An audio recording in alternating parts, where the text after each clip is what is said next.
how to fix Valorant connection error. If you want to fix this problem, it's easy. First, type here device manager, and then make sure to update display adapters. Right click and update, and after that also update network adapters and processors.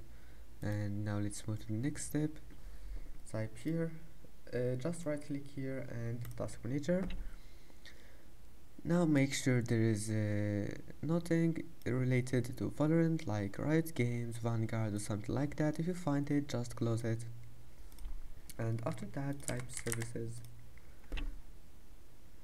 Scroll down until you find VGC. Now right click on VGC, go to properties, select automatic, apply and OK, and close this window. Restart your PC, and that's it. Don't forget to like, and see you in the next video.